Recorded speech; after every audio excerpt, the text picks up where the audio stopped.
Well, this place is full. I'm sorry for those of you who are standing at the back. We shall try and find a way to seat you, but I'm not sure how. In Australia we have a saying, this place is as full as a Catholic school. And having been to a Catholic school, I know how full they can get. So it's Duncan, next time, more space. Lionel, Duncan, Jing, our friends from Colombia, thank you so much. Duncan said before that those of you who breach corporate discipline could be issued with a yellow card, then a red card. I have a hotline through to President Trump. We can fix any red card you get issued with. As Lionel said, our institution has been around for 70 years. We operate in 16 centres around the world. So it's not just an American institution, it's everywhere. And we are here in La Belle France. We see ourselves, therefore, as having a mission which is not just about American relations with Asia, it's about Europe's relations with Asia, it's about the rest of the world's relations with Asia, it's about Asia's relations with Asia, because Asia is effectively a construct of the Western mind, this thing called Asie, or the East. Where we are now is at a point of extraordinary change in the world. It doesn't matter which set of numbers we look at. If we look at what's happening in geopolitics, what's happening in geoeconomics, what's happening in technology, the center of gravity globally is moving to the Indo-Pacific. And that's simply a product of empirical data. Just one to put in your mind on GDP. In the year 2000, the United States, 31% of GDP, Europe, 33% of GDP, Asia, 26% of GDP. Quarter of a century later, 2025, the United States down to 26% of global GDP, Europe down to 22% of GDP, Asia up to 39% of GDP. And then we look to 2050, and the consensus projections at the lower end are as follows. The United States, 22% of GDP, Europe, 15% of GDP, Asia, 48% of GDP. And so those numbers alone indicate a shift in the center of gravity, which is why we are gathered here in such numbers today. And because of this shift in the center of gravity, we also find ourselves at a set of inflection points for how we construct the global and regional order for the future. Geostrategically, we see Russia acting consistently in strategic condominium with China, with profound consequences for the rest of the world. At the same time, we see fundamental tensions arising between the United States and various of its allies. And on top of that, we see within the United States itself, where I've lived and worked for the last decade, enormous disagreement about America's future in the world. Between Republicans and Democrats, between Republicans and Republicans, between Democrats and Democrats. And so therefore, for those reasons, we are at a series of inflection points geostrategically, which require the most careful navigation.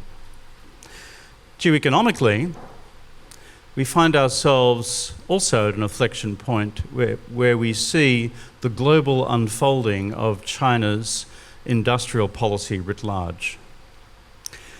If you look at the underpinnings of Chinese industrial policy, it's along these lines. China, for a range of reasons, has not produced sufficient growth in private domestic demand to consume its own product. As a consequence, China has, through its factories and through its manufacturing revolution, produced chronic oversupply. As a consequence, Chinese firms domestically are in a state of what is called in the literature involution, that is, operating at sub-profitable levels, with a range of state subsidies and a range of credit subsidies provided by Chinese public and private financial institutions. But the net consequence of all the above, therefore, is China seeking to take its surplus production and export it to the rest of the world, with profound consequences for global manufacturing. And here in Europe, we see the current impact of that. In Germany alone, in the last year, we have seen the loss of some 120,000 manufacturing jobs. Volkswagen itself announced most recently the loss of 110,000 into the future. That's the second major set of challenges in terms of inflection points. The United States has responded to that one with a tariff wall. Europeans are in the active business of negotiating among themselves what their landing point will be, either by way of domestic industrial assistance to European industry on the one hand and tariff walls on the other. Look carefully at the most recent resolutions at the European Council of Ministers only last month. And as for the rest of the world, remember that China's industrial policy impacts not just the United States, not just Europe, but everywhere else which is seeking to move up the manufacturing ladder right across the world, including in the economies of Southeast Asia. And finally, geostrategically, geoeconomically, geotechnologically. If we look at geotechnology, what we're looking at increasingly is the emergence of a binary order. China has embarked upon a campaign really for the last decade to become a dominant global player in all categories of technology. Those of you who read China's Made in 2025 strategy back in 2015 will have said, nah, they won't get there.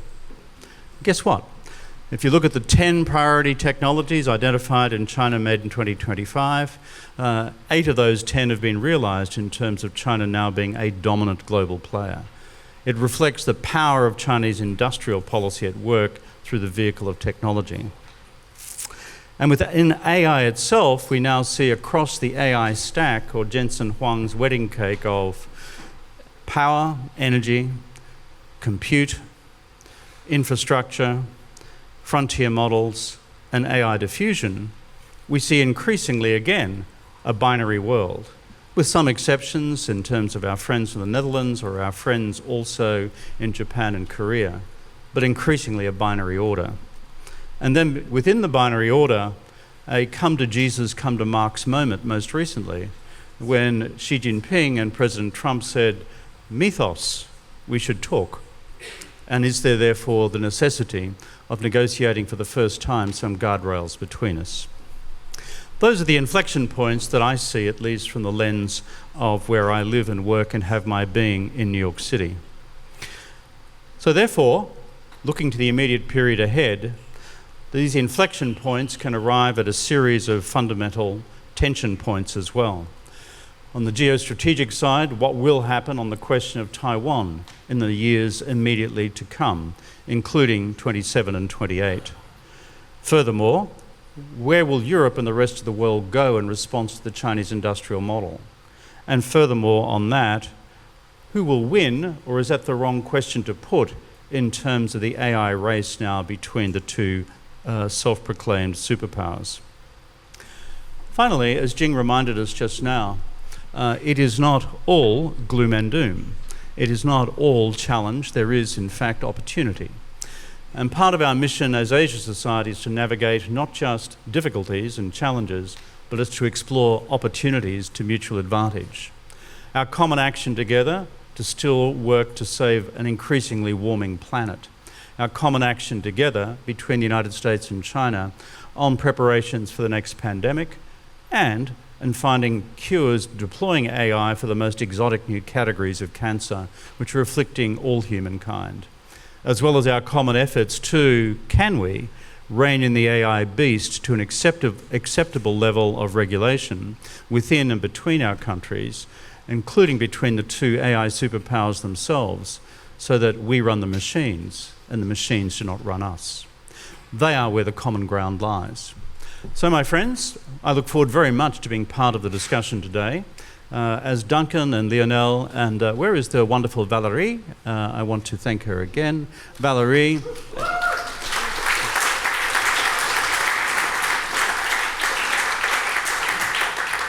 Our chef de cabinet, our chef du monde. Thank you so much for putting together this extraordinary extraordinary pool of talent that you have here assembled in Paris today. Let the conversation begin.